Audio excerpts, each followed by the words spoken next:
오늘 종료주일에 우리에게 주실 하나님의 말씀은 마가복음 8장 31절에서 35절까지의 말씀입니다. 마가복음 8장 31절에서 35절입니다.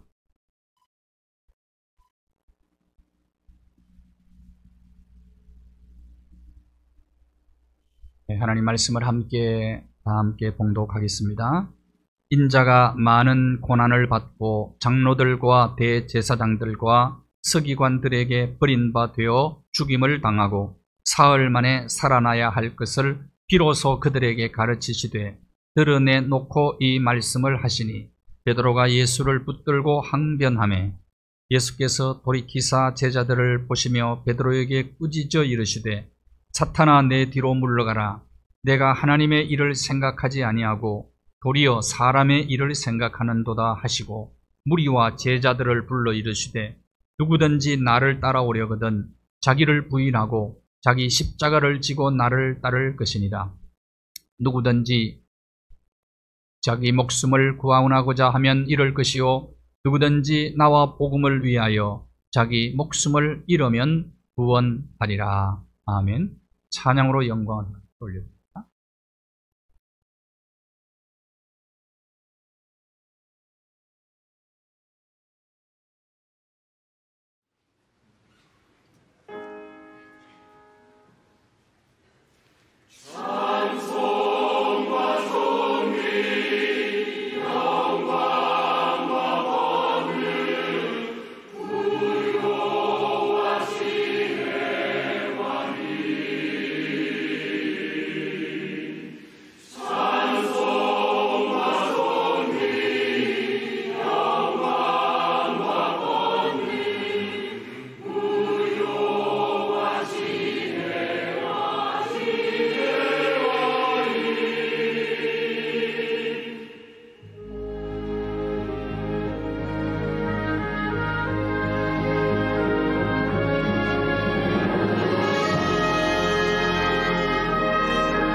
어떤 재벌그룹 회장이 사석에서 흔한 중견기업 오너가 부럽다 얘기했다고 합니다. 재벌 총수들은 정부와 언론의 감시를 많이 받습니다. 또 규제가 많아요. 돈이 있다고 마음대로 쓸 수가 없습니다. 그러니 재벌 총수가 넋두리를 한 거죠. 돈이 아무리 많으면 뭐하냐. 중견기업의 오너가 부럽다. 서울구치소에 수감 중인 삼성전자 부회장 이재용 씨가 복막염으로 긴급 수술을 받았습니다. 중수가 터졌죠. 맹장이죠. 맹장이 터져서 복막염으로 퍼졌습니다.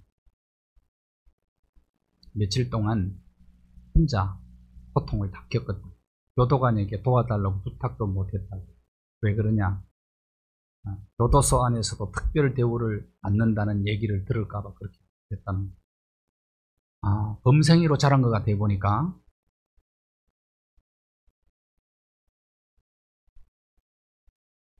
반도체 휴대폰 세계 제1위 기업입니다. 재벌 총수, 일거수일투족이 외신에 다 보도가 되고 있습니다.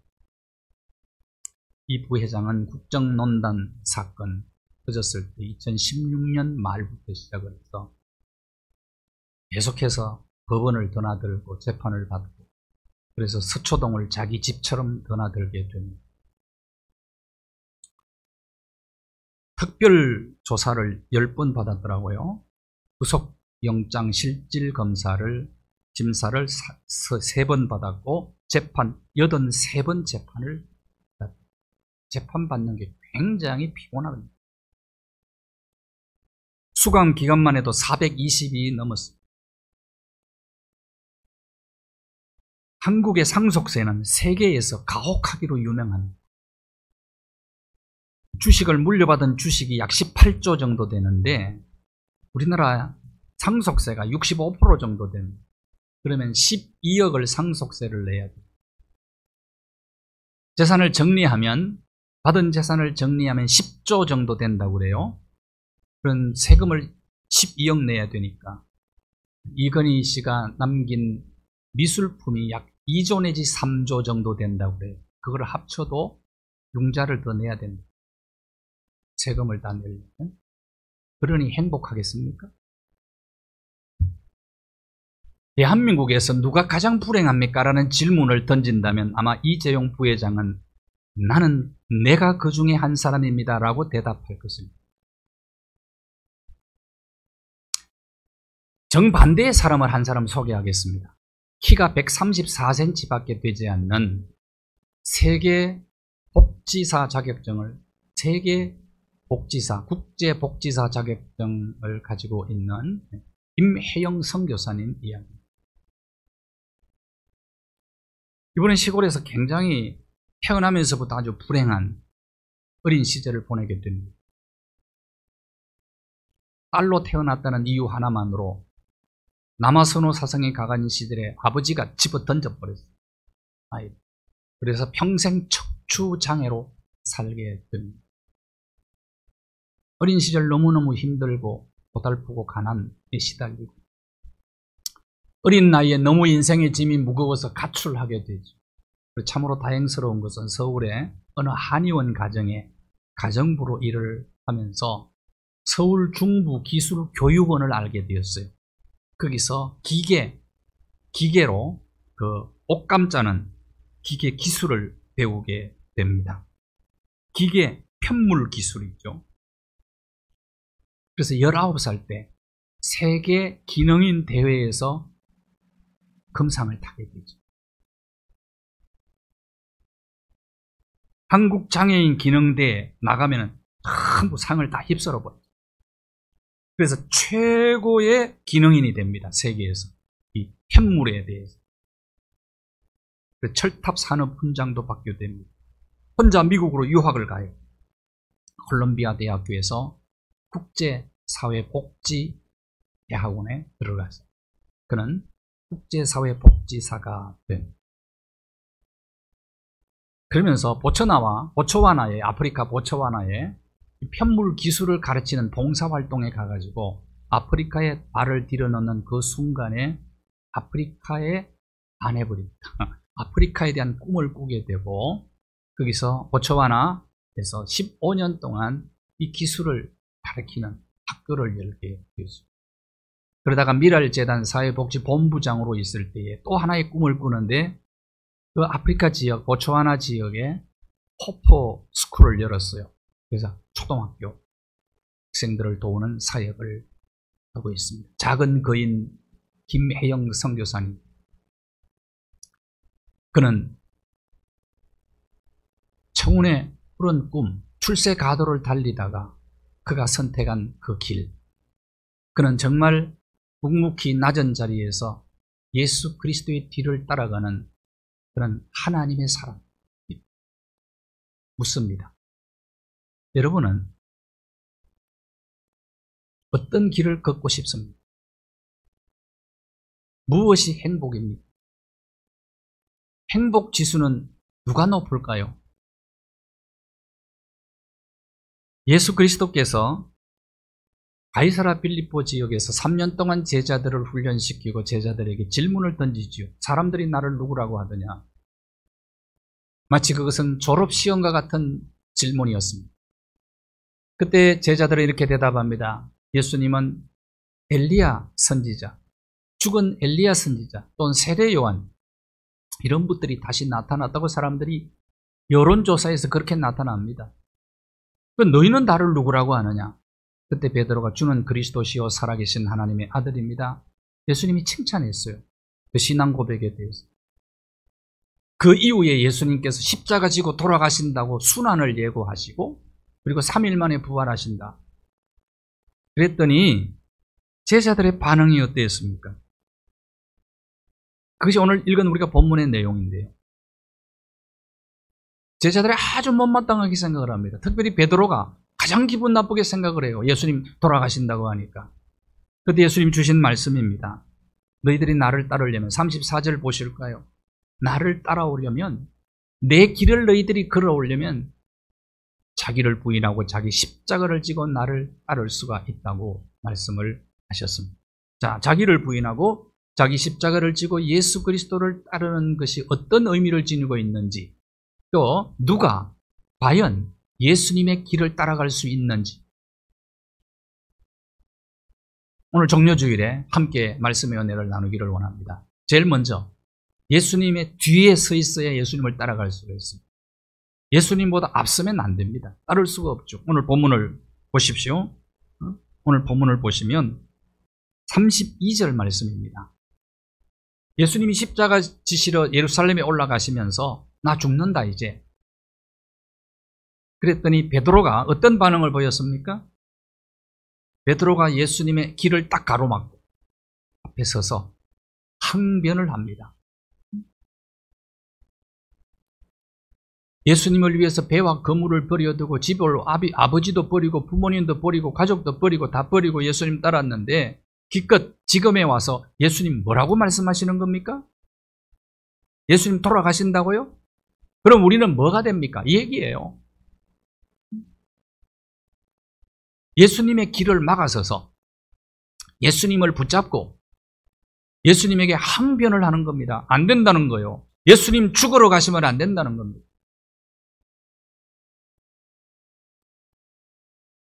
그때 예수님께서 뭐라고 말해요? 베드로는 지금까지 3년 동안 예수님에게 직접 제자훈련을 받았음에도 불구하고 예수님이 왜 이 땅에 오셨는지 예수님의 사역의 본질이 뭔지를 아직도 제대로 깨닫지를 못하고 있어요. 그러니까 예수님 죽으러 간다 그랬는데 제자들이 누가 높으냐고 자리 다툼을 하고 있습니다.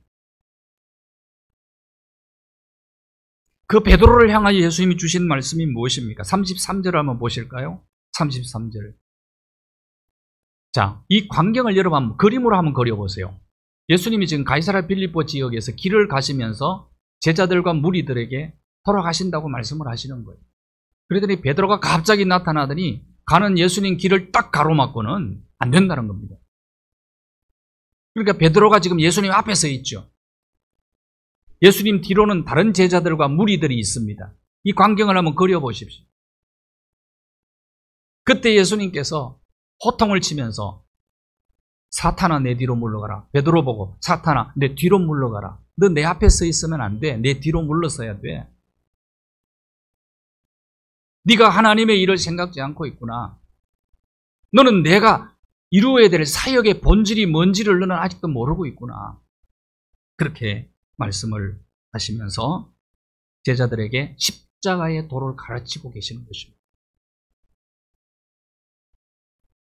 사탄아 내 뒤로 물러가라. 이 말씀을 우리가 유심히 보셔야 됩니다. 예수님 앞에 서 있으면 예수님을 따를 수가 없는 것 아니겠어요? 예수님이 가신 길을, 예수님이 가신 그 길, 십자가의 길을 절대로 따를 수가 없다는 거예요. 내 뒤로 물러서라는 거예요. 헨리 무어 하우스가 젊었을 때 영국과 미국의 신앙 부흥이 도무지 일어나지 않는 것에 대해서 너무너무 안타까워서 무릎을 꿇고 언제나 기도를 합니다. 부르짖으면서 왜 하나님 영적 부흥, 신앙 부흥이 도대체 일어나지 않는 것입니까? 그러다가 어느 날 길을 가는데 헨리 무어 하우스에 성령님께서 플랜카드를 하나 보여주었어요. 그 플랜카드의 내용이 뭐냐 하면은 헨리 무어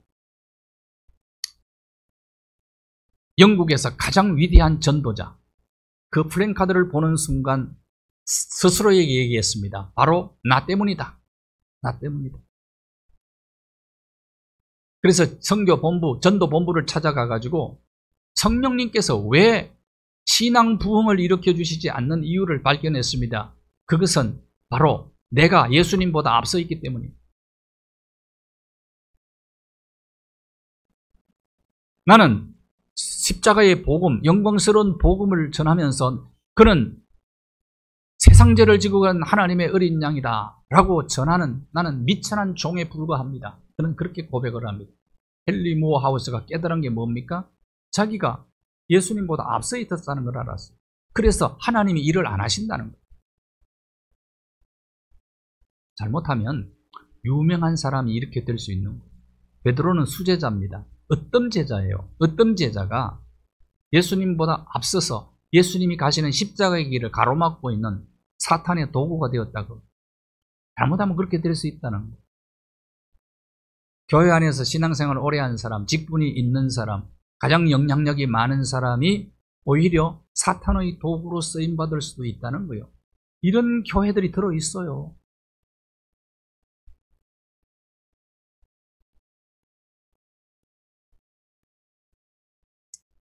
예수님보다 앞서면 안 됩니다.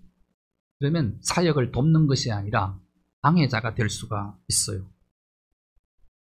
하나님의 일보다는 사람의 일을 생각하는 사탄의 도구가 될 수 있다는 것을 잊어버리면 안 되죠.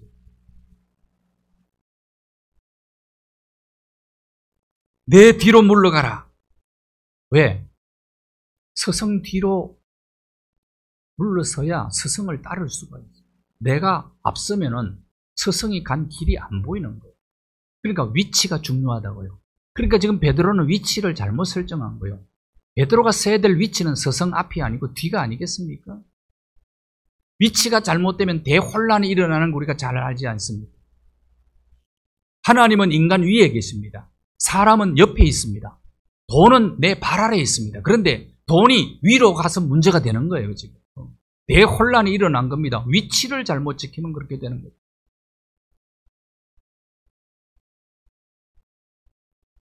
예수님의 제자가 누굽니까? 예수님을 따르는 사람 아닙니까? 그렇다면 예수님 뒤에 서야죠. 그래서 예수님께서 뒤로 물러가라고 말씀하십니다. 자, 예수님이 가신 그 길은 바로 십자가의 길이거든요. 가셔야 될 길, 또 앞으로 또 가시는 길이 전부 십자가의 길 아닙니까? 그리고 예수님 뒤에 서 있지 않으면 그 길을 걸어갈 수 없다는 거예요. 베드로는 뭐만 생각하냐면 지금 당장 눈앞에서 당하는 고난만 생각하는 거예요. 영광을 보자. 8장, 로마서 8장 18절을 한번 보십시오. 현재의 고난은 장차 나타날 영광과 비교할 수가 없다. 눈앞에 보이는 이익만 생각하는 거예요. 예수님 때문에 한 자리 차지하는 거예요. 이 세상에서 잘 먹고 잘 살고 번세를 누리고 이런 것 여전히 생각하는 것 아닙니까? 예루살렘으로 돌아가시면 안 되지. 헤롯 왕궁으로 들어가서 왕권을 쥐어야 될 것 아니냐 이 말입니다. 그래서 항변한 것 아닙니까?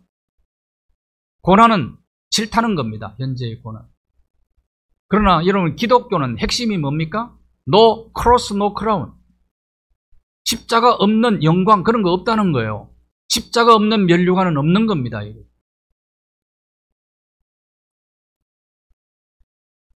자, 베드로가 예수님 십자가 질 때 무너졌어요. 바야바 법정, 대제사장 법정에서 예수님 모른다고 3번이나 저주하고 맹세하고 부인하고, 베드로뿐만 아니라 요한을 제외한 모든 제자들이 십자가 앞에서 다 무너집니다. 고난 앞에서 무너져 버렸어요. 도망갑니다. 그런데 이들이 예수님 십자가에 돌아가신 이후에 3일 만에 부활하시고 열흘 후에 성령께서 강림하실 때, 자, 부활을 목도하고 성령을 체험하고 난 다음에는 완전히 바뀝니다. 예수님이 걸어가신 고난의 길을 묵묵히 그들이 뒤따라 걸어갑니다. 그러면서 베드로가 어떤 사람입니까? 나가서 길거리에 나가서 막 전파하는데, 전파하는 내용이 뭡니까? 예수님의 십자가 고난을 막 피를 토하면서 전하는 거예요. 그러니까 하루에 3,000명이 회개하고 돌아오는 거예요. 그것이 로마까지 가서 전합니다. 로마. 그러면서 베드로 전서를 보면은 고난을 그렇게 강조해요. 베드로전서 2장 21절 한번 보십시오. 예수님의 본질적 사역을 깨닫고 나니까 고난이 그렇게 소중한 것이더라는 거예요. 자, 우리가 고난을 세상을 살다가 보면 당한다는 말이죠. 잘못해서 당하는 고난도 있지만 그건 마땅히 당해야 되고, 그럼 잘못한 게 없는데 당하는 고난, 예수님 고난 아닙니까? 무지하신 예수님께서 고난을 당했으니, 그럼 우리도 무지한데 고난을 당할 수 있단 말이에요. 그러면 예수님을 모델로 삼아서 참고 건디라는 거예요. 예수님이 모델이다. 그러니까 그 본을 따라 우리도 살아가자 이거죠. 그걸 강조하는 겁니다. 베드로 전서에. 베드로가 기록했잖아요. 고난이 싫어서 예수님께 항변했던 베드로가 어떻게 이렇게 변할 수가 있었느냐. 그 다음 보실까요? 2장 24절. 몸으로 우리 죄를 담당하시고, 이사야 53장 5절을 대로 인용을 해요. 이사야 53장 5절 한번 보세요. 700년 전에 이사야 선지자가 예언한 말씀을 그대로 인용하면서 예수 그리스도의 고난을 강조하고 있는 거예요. 예수님이 걸어가신 그 고난의 길, 이것을 우리가 따라가자는 거예요. 아마.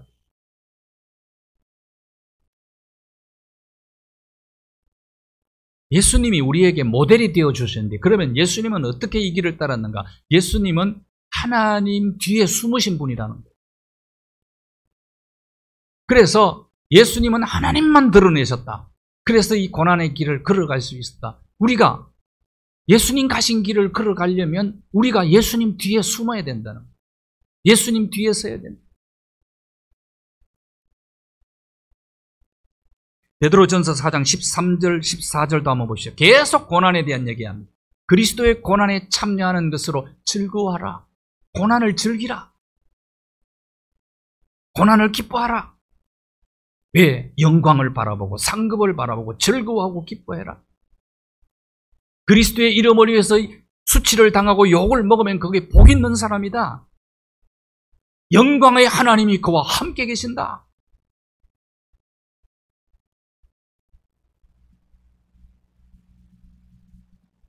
고난 중에 있는 자들이 그 고난을 어떻게 기뻐하고 즐거워할 수 있을까? 앞에 있는 영광을 바라봅니다. 오후에 헌신 예배도 좀 말씀드릴게요.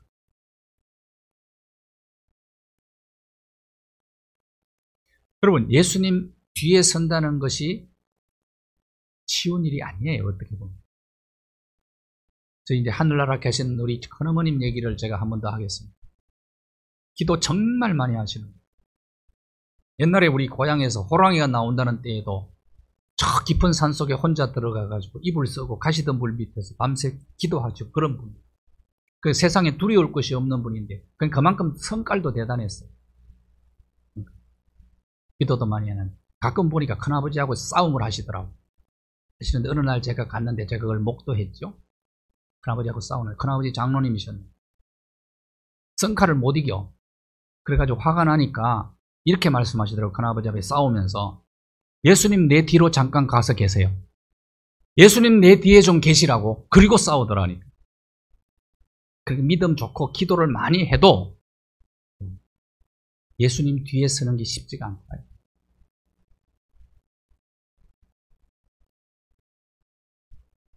자, 고린도전서, 베드로전서 5장 10절 한번 보십시오. 예수 그리스도께서 걸어가신 십자가의 길이 얼마나 가치 있는 길이기에 베드로가 이렇게 강조하고 있는 겁니까? 우리가 당하는 고난은 잠시 당한 고난인데 영광은 영원하다. 십자가의 길은. 근데 십자가의 길을 걸으면서 잠시 고난 당하면서 우리 안에 있는 불순물이 제거되고 우리가 온전한 인격의 사람으로 세워지고 굳건해지고 강해지고 우리의 터가 견고해진다. 그래서 그 고난을 우리가 즐기자는 거예요. 세상 사는 게 얼마나 고생스럽습니다. 고생하지 않고 세상 사는 사람이 단 한 사람도 있을까요? 제가 소개한 대기업 총수도 너무 고뇌가 많은 거예요. 그렇다면 어차피 당할 고난이라면 고난을 즐길 수 있다면 어떨까요?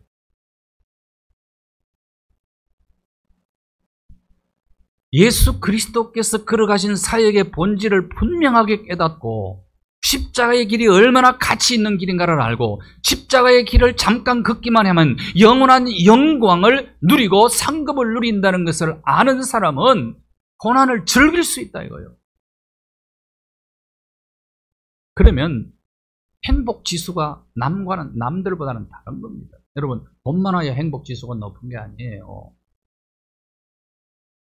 제가 서두에서 대표적인 극과 극을 달리는 두 사람을 소개하지 않았습니까?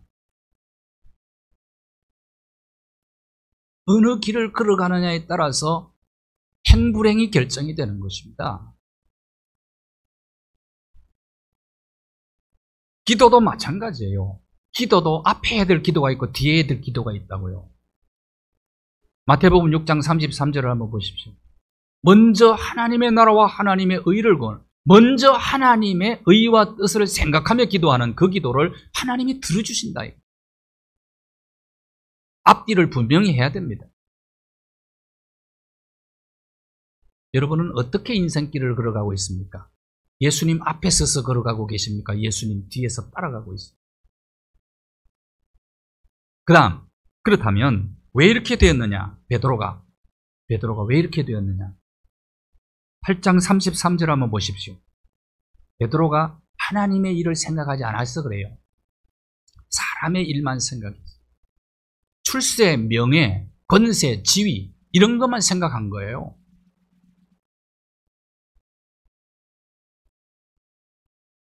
십자가는 꿈에도 생각하지 않은 것입니다. 하루 종일 나는 무슨 생각을 하며 사는가? 우리의 생각을 점검해 볼 필요가 있습니다. 그런 노래도 있다면 자나 깨나 당신, 앉으나 서나 당신 생각. 그런 연인들이, 부모는 어떤 생각을 합니까? 자나 깨나 자식 생각. 어떤 사람은 눈 떠서 감을 때까지 돈만 생각하는 사람. 돈. 어떤 부모가 그렇게 얘기한다면서요, 아이들한테. 야, 열심히 공부할 것도 없어. 돈만 많이 벌으면 들어. 돈 어떻게 버느냐? 부동산 투기하면 된다. 여러분, 그렇게 가르치면 되겠어요? 그렇죠. 부동산 투기 한번 탁 잘하면 정보 딱 입수해가지고 어느 곳에 땅 500평만 딱 사놓으면 잘하면 평생 먹고 살지요? 이익금 챙기면? 나는 국회에서 지금 법 제정한다고 그러는데 다 환수해야 돼. 그 나라를 망치는, 젊은이들을요 절망하게 만드는, 희망이 안 보이는 겁니다. 만약에 세상이 그렇게 돌아가면.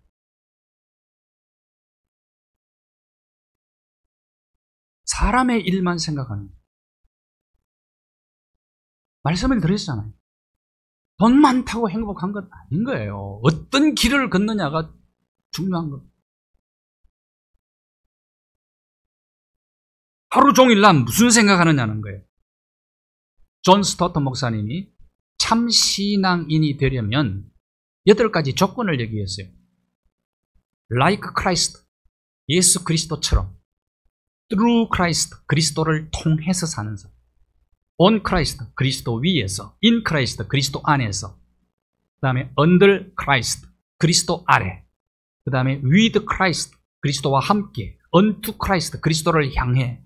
For Christ, 그리스도를 위해. 자, 무슨 말입니까? 우리가 쭉정이 신앙이 되지 않으려면 우리의 모든 것의 초점이 예수 그리스도를 향해서 맞춰져 있어야 한다. 예수 그리스도의 사역의 초점이 뭡니까? 십자가 지고 죽으시는 거예요.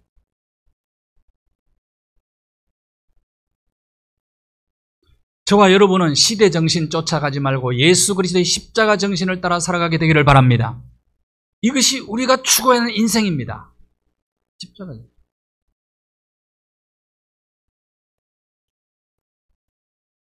맥스 루케이도 목사님 쓴 나보다 나를 더 사랑하시는 주님이라는 책에 이런 이야기가 나와요.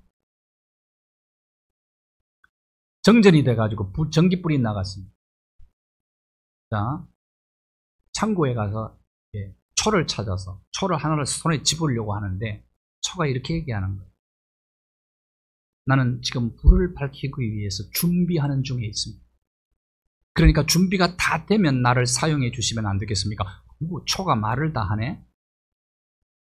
그래서 두 번째 초를 잡으려고 손을 이렇게 뻗었더니 두 번째 초가 이렇게 얘기하는 겁니다. 나는 지금 내가 불을 밝히는 것은 얼마나 중요한 일인지, 그리고 내가 불을 밝히는 것은 어떤 의미를 지니고 있는지 묵상 중에 있습니다. 묵상에서 내가 깨어나면 나를 사용해 주시면 안 되겠습니까? 그렇게 얘기를 합니다. 이상하다. 초가 말을 하는구나. 그래서 이제 두리번거리다가 4개의 초가 한꺼번에 있는데 그 초를 집으려고 하니까 그 중에 4개 중에 하나를 집으려고 하니까 다른 초들이 이렇게 얘기하는 겁니다. 안 됩니다. 지금 우리는 다른 초들이 불을 밝힐 때 노래를 부르려고 동창 연습을 하고 있습니다. 그래서 할 수 없이 초를 못 가지고 집 그냥 돌아왔으니 아내가 얘기하고 왜 그냥 왔느냐고. 초를 가지고 오죠. 왜 그냥 왔느냐. 자초지종을 얘기했더니 아내가 화를 내면서 그 초 어디서 사왔냐고 묻습니다. 그런데 이 남자가 이렇게 대답을 합니다. 아, 저 건너편에 있는 문 닫은 교회에서 사왔습니다.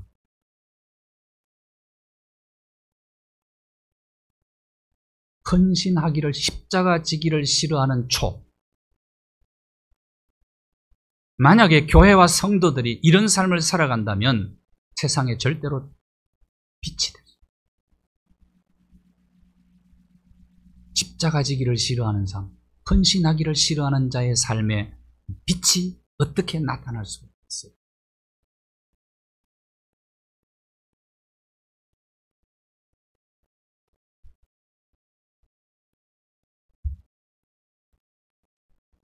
하나님의 일을 생각지 않고 사람의 일을 생각한다. 생각한다는 이 단어가 가치관이라는 뜻을 지니고 있어요. 나는 어떤 가치관을 가지고 살아가? 나는 어떤 눈을 가지고 세상을 바라봅니다. 하나님의 말씀의 안경, 성경적 가치관을 가지고 사건을 보고 세상을 보고 사람을 보고 일을 바라볼 때 그때 우리가 하나님의 일을 생각할 수가 있습니다.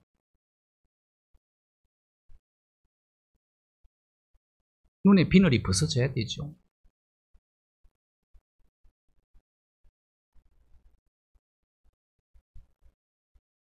하나님 말씀보다 성령보다 기도보다 하나님보다 결코 앞서지 않기를 바랍니다. 그러려면 범사에 하나님의 일을 생각합니다. 가치관이 바뀌어야 됩니다. 마지막 한 가지 말씀드립니다. 예수님께서 자기를 부인하고 자기 십자가를 져야 예수님 따를 수 있다고 말씀을 합니다. 오늘 본문을 보시면 34절에 2가지 조건을 내거셨어요. 너희들이 나를 따라오려면 자기를 부인해라. 자기를 부인하. 자기 부인하는 게 쉬워요, 어려워요? 어떤 분이 그러더라고요. 제일 이 세상에 어려운 것이 자기 부인하고 같이 사는 게 어렵다.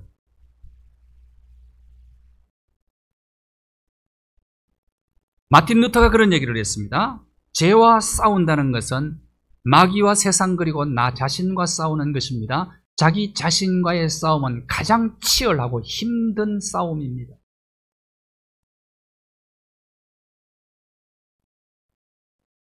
우리 안에 자기가 너무 강해요. 자기 우상이 꽉 채워져 있어가지고 하나님이 들어가실 자리가 없어요. 이 자기 부인은 자기 우상을 깨뜨리는 거예요. 부모 속에 자기 우상이 강해가지고 아이들 얘기를 안 들어요. 그러면서 뭐라고 얘기하느냐. 내가 다 알아. 너 생각까지도 내가 다 알아. 애들이 굉장히 힘들어합니다. 그 얘기. 알면 뭐해. 동감도 못하고 공감도 못해줍니다. 부모 속에 자기 우상이 너무 강하게 자리를 잡고 있어요. 그리고 아이들이 무슨 고민 얘기하면 해답을 너무 빨리 던져줘 버리는 거예요. 아이들이 전혀 위로가 안 되는 거예요. 힘이 안 되는 거예요. 우리 너와 나의 관계 속에서 내가 얼마나 강한지 몰라요. 우리 속에. 내 안에 내가 너무 많아서. 그런 노래 있죠. 내가 너무 많아서 주님이 그 할 자리가 없습니다. 자기 자랑 많이 하는 사람이 있죠.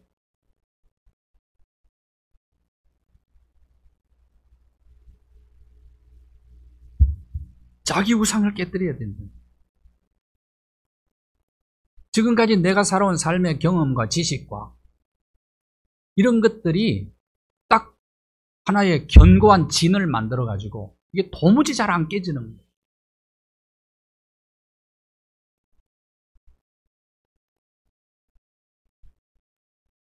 정말 예수 그리스도를 위해서 손해볼 각오가 되어 있느냐 그 말입니다. 자기를 부인하고 자기 십자가를 지고 나를 따르라 그랬어요.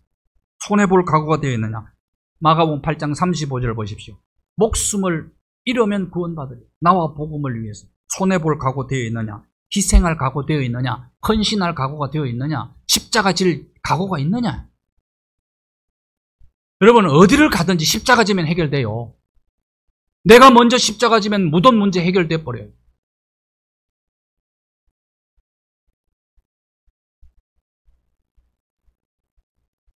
그러려면 어떻게 되느냐. 하나님의 사람으로 온전히 거듭나야 됩니다.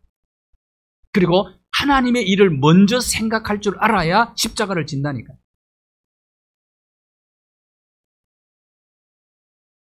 성도와 교회가 왜 힘이 없습니까? 오늘날 한국 교회를 왜 걱정합니까? 십자가 지는 사람이 적어서 그래요. 요한을 제외한 모든 제자들이 십자가 앞에 무너졌다니까요. 다. 베드로도 십자가 앞에 무너졌다. 십자가 지는 걸 싫어해. 그런데 예수님의 부활을 목도하고 성령 체험하면 십자가를 자원해서 집니다. 베드로가 그래서 거꾸로 십자가에 못 박아 돌아가요. 로마에서. 바로 죽는 것은 죄송스럽다고 생각하죠.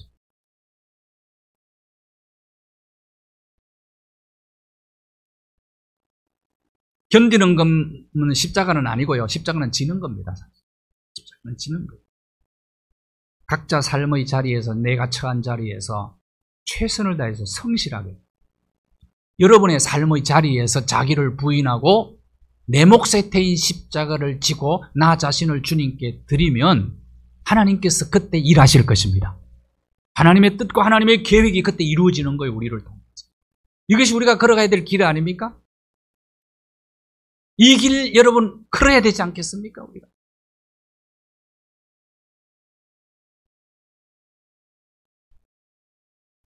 사람들에게 마음속에 약자가 강자를 이기기를 원하는 마음이 있습니다. 그리고 대체적으로 강자하고 약자하고 싸우면 여러분 마음적으로 어느 편을 듭니까? 약자 편 들지요.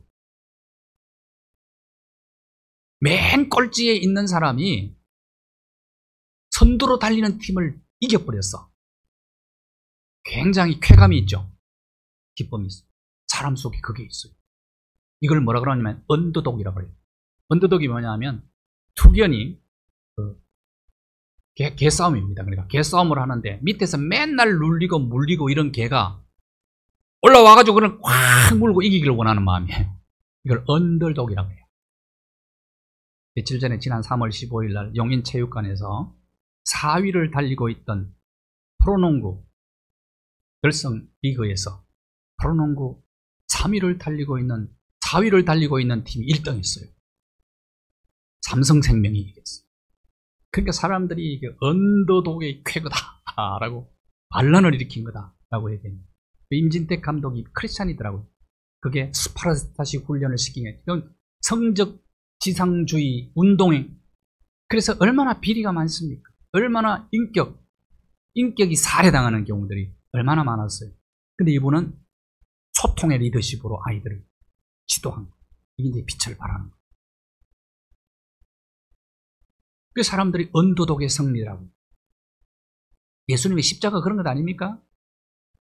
가장 약한 모습, 실오라기 하나 걸치지 않는 맨몸으로 십자가를 지고 온몸에 상처나고 가장 나약한 모습.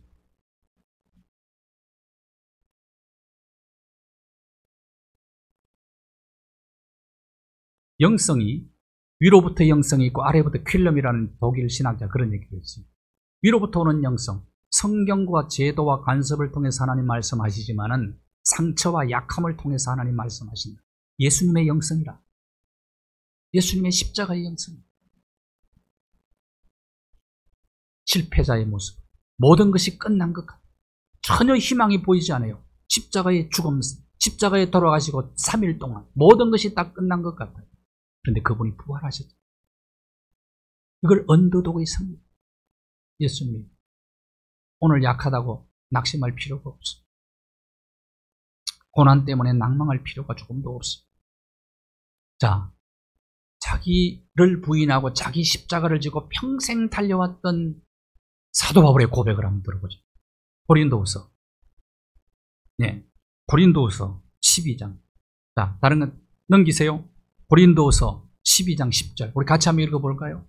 같이 시작. 그러므로 내가 그리스도를 위하여 약한 것들과 능욕과 궁핍과 박해와 곤고를 기뻐하노니 이는 내가 약한 그때에 강함이니라.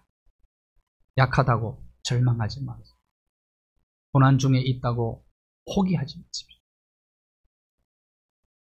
우리 자신을 나의 일상의 현장 속에서 우리 자신을 부인하고 내 몫에 대인 십자가를 지고 언제나 예수님 뒤에 서서 하나님의 일을 생각하며 그분께 우리 자신을 내어드리면 역전 드라마가 창출되어질 것입니다. 이 축복을 여러분이 누리게 되기를 주님의 이름으로 축원합니다.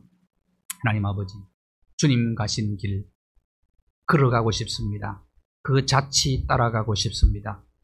우리에게 본을 보여주신 예수님의 발자취를 따라 나 자신을 부인하고 내 몫에 대인 십자가를 지고 나의 삶의 현장 일상 속에서 성실하게 최선을 다하여 주님의 일을 생각하며 주님 뒤에 서서 늘 하나님의 나라와 하나님의 의를 구하며 주님 가신 십자가의 길을 우리가 걸음으로 우리의 삶에 개입하셔서 역사하시는 하나님의 능력을 경험하고 영원한 영광, 영원한 상급을 바라보며 오히려 십자가 지고 찬송하며 걸어가는 우리의 인생길 되게 하여 주옵소서. 예수 그리스도의 이름으로 기도하옵나이다. 아멘.